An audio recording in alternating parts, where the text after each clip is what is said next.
بسم اللہ الرحمن الرحیم۔ السلام علیکم ورحمۃ اللہ وبرکاتہ۔ اللہ کا عذاب اور پاکستان میں افراتفری۔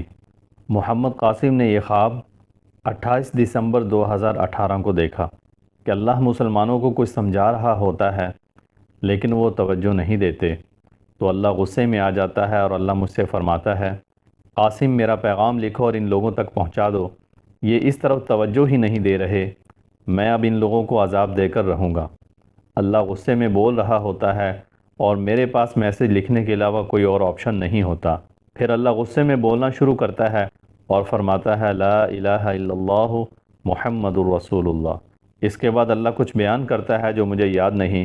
اللہ غصے میں ہوتا ہے اور غصے میں بات کر رہا ہوتا ہے، لیکن یہ غصہ میرے لیے نہیں ہوتا، میں لکھتا رہتا ہوں اور پھر کچھ لوگ میرے پاس آتے ہیں، انہیں پتہ چل جاتا ہے کہ اللہ نے محمد قاسم کو اپنا پیغام لکھنے کو کہا ہے اور قاسم اسے مسلسل لکھ رہا ہے اور لوگوں تک پہنچا رہا ہے۔ اللہ کا غصہ اور غضب برقرار رہتا ہے اور میں اللہ کے خوف کی وجہ سے مزید لکھنے سے ڈر جاتا ہوں۔ میں اپنے آپ سے کہتا ہوں کہ اللہ کیوں مجھ سے یہ پیغام لکھنے کو کہہ رہا ہے؟ اب میں کیا کر سکتا ہوں کیونکہ میرے پاس کوئی دوسرا آپشن نہیں ہے۔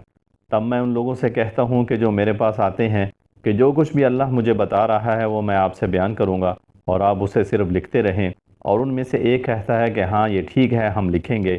اللہ یہ سب دیکھ رہا ہوتا ہے اور جب وہ لوگ تیار ہو جاتے ہیں تو اللہ بولنے لگتا ہے اور میں سنتا ہوں اور ان لوگوں کو بیان کرتا ہوں تو وہ لکھتے رہتے ہیں۔ یہ کام بہت اچھا ہوتا ہے، اللہ کا غصہ ان لوگوں کے لیے نہیں ہوتا۔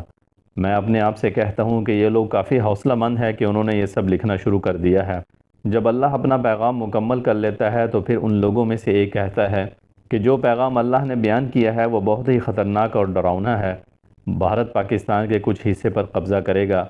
تب میں ان سے کہتا ہوں کہ ہاں، لیکن جب اللہ ہماری مدد کرے گا تو ہم اس علاقے کو دوبارہ حاصل کر لیں گے، اور کچھ یوں بھی ہوگا کہ زلزلہ آئے گا اور اس کے بعد حالات مزید خراب ہو جائیں گے۔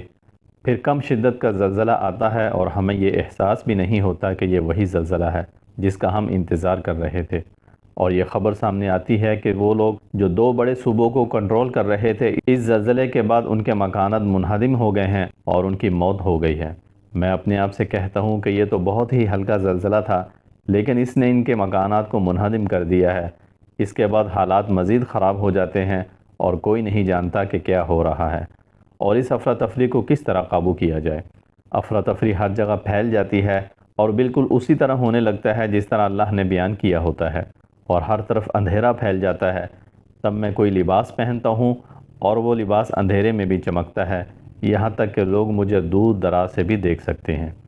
والسلام علیکم ورحمۃ اللہ وبرکاتہ۔